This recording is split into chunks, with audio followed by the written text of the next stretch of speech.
Thanks, Deputy Speaker. I also speak on the Treasury Laws Amendment 2023, Measures Number 3, Bill 2023. Deputy Speaker, we know the importance of integrity and of proper governance to the broader economy. At its foundation, the national economic environment requires effective laws, effective regulation and confidence in our governments, and confidence in this place. We want an economy that works for all in the community, an economy where no one is held back and no one is left behind. We want growth in the economy that is inclusive.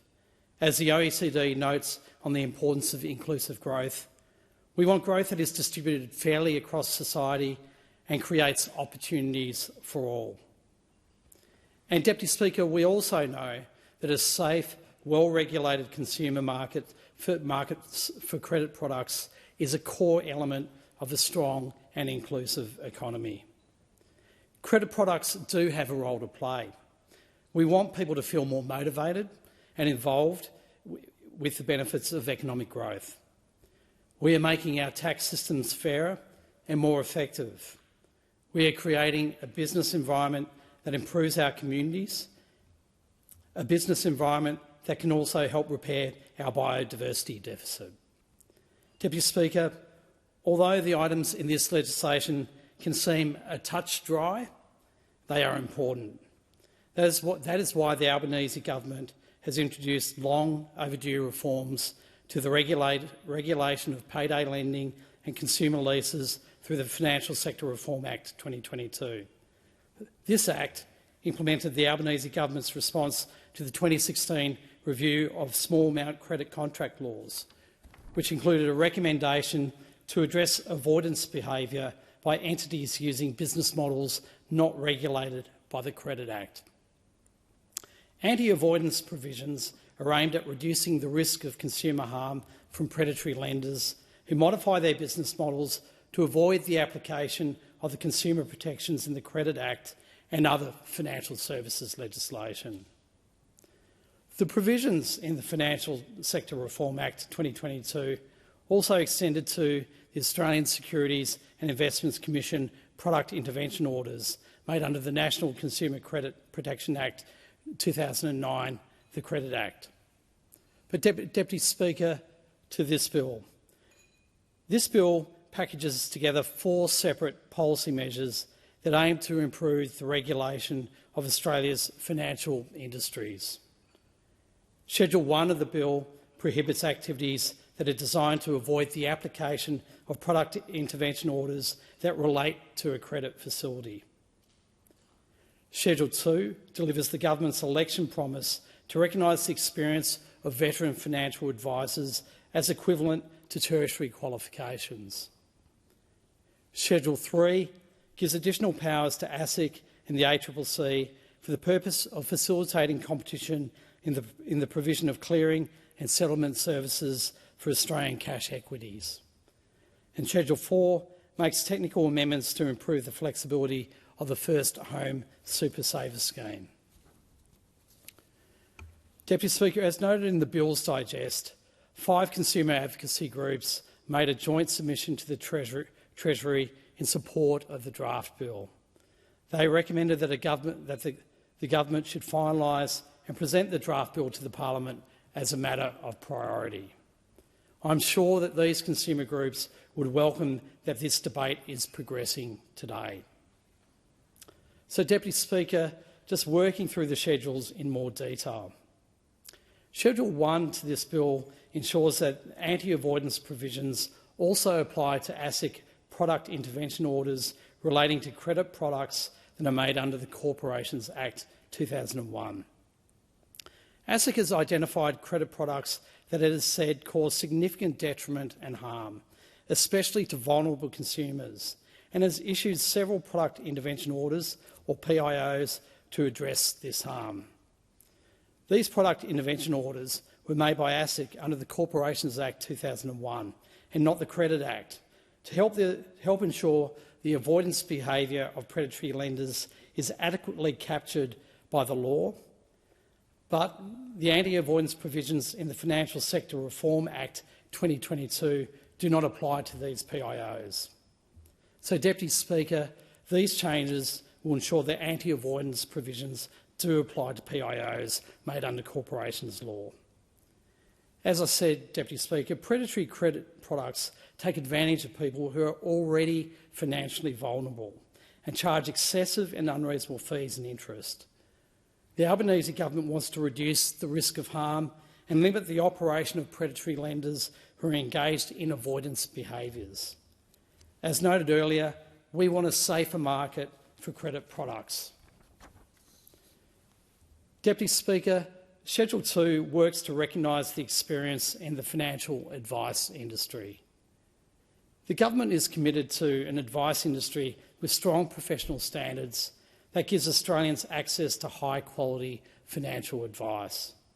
However, as implemented, the education requirements fail to appropriately recognise the lived experience of financial advisors. The current requirements do not properly balance the desire to professionalise the industry with the benefits of retaining an experienced, skilled workforce. This schedule also delivers an election commitment to ease the education requirement for veteran financial advisors who have at least 10 years' experience and an unblemished disciplinary record. If enacted, it will allow veteran advisors to access the experience provider pathway by making a self-declaration confirming that they meet all the criteria to be an experienced financial advice provider.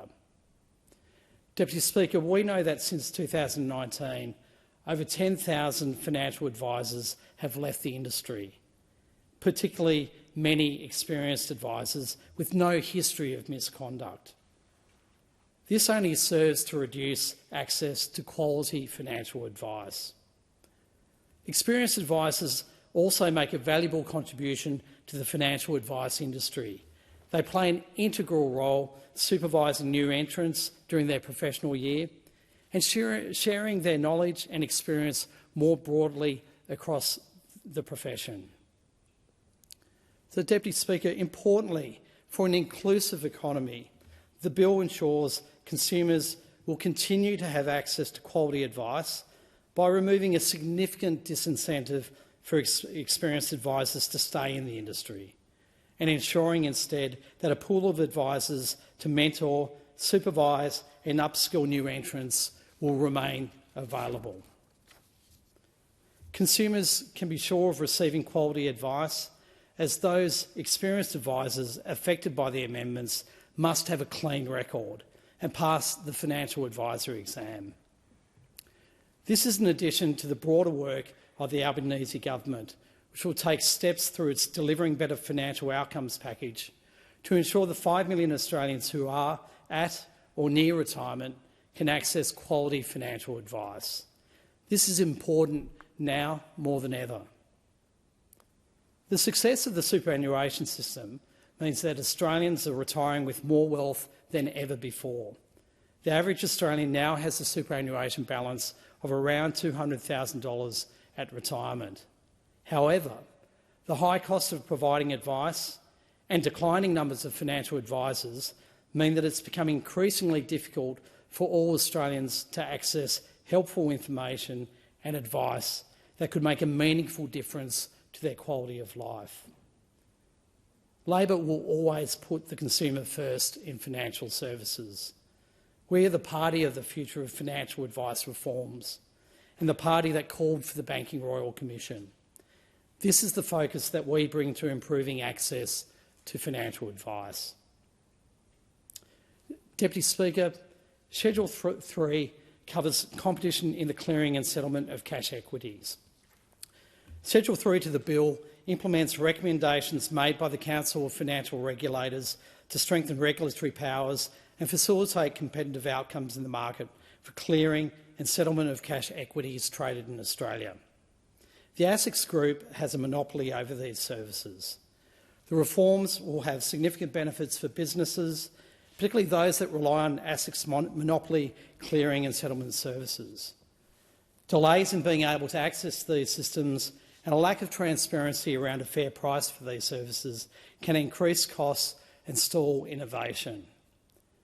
The reforms will enable ASIC to write rules relating to governance of clearing and settlement facilities, including rules related to board composition and user input to governance.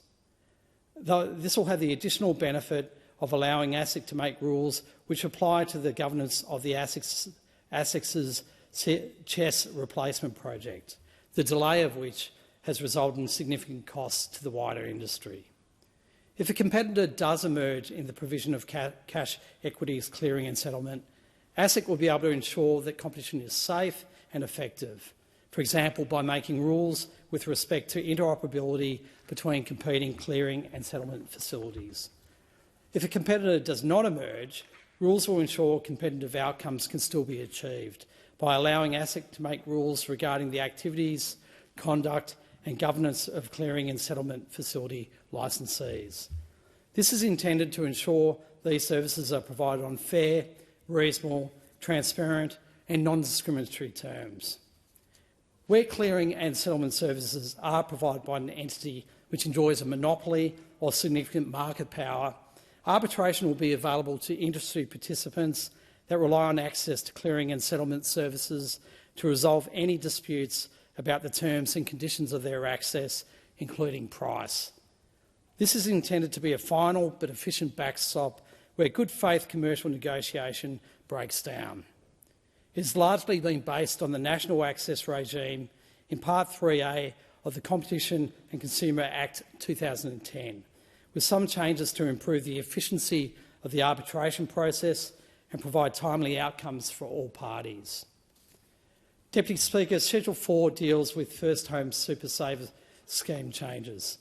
As a background, the First Home Super Saver Scheme helps boost savings for a first home by allowing them to build a deposit inside superannuation, giving them a tax cut. Under the scheme, prospective first home buyers can make personal contributions to superannuation of up to $15,000 a year. Up to $50,000 of these contributions can then be withdrawn to finance a first home. Should an individual decide not to buy a home, personal contributions can be withdrawn, but the person is liable for additional tax to compensate for contributions being made at a concessional rate of tax. Individuals who chose to save for a house deposit via this program have been able to withdraw their deposit from the scheme since 1st July 2018. Problems with the administration of the scheme developed due to the inflexibility in the governing legislation. On this side of the chamber, we know the value of superannuation and the importance of maintaining the integrity of super. The Parliament, therefore, needs to make a number of improvements to the operation of the scheme to ensure that it works better for first home buyers. As referenced above, currently the legislation is inflexible and can occasionally result in a poor user experience, including some people who have made an error in the application process having their savings locked in superannuation until retirement. These changes will increase the discretion of the Commissioner of Taxation to amend and revoke applications and will allow individuals to withdraw or amend applications prior to release. Transitional provisions will ensure the technical changes apply to eligible applications made from 1 July 2018. Transitional provisions extend the flexibility provided by the amendments to users who have previously applied to have funds released under the scheme and have since started holding a relevant interest in real property or land. This will provide greater flexibility for first home buyers using the scheme and helps ensure their savings are released. Deputy Speaker, in conclusion, as I noted at the top of my contribution, we know the importance of integrity and of proper governance to the broader economy. At its foundation, the national economic environment requires effective laws, effective regulation and confidence in our governance, confidence in this place. We want an economy that works for all in the community. We want growth in the economy that is inclusive.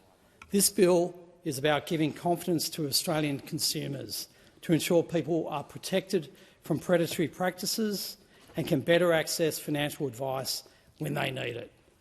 I commend the bill to the House.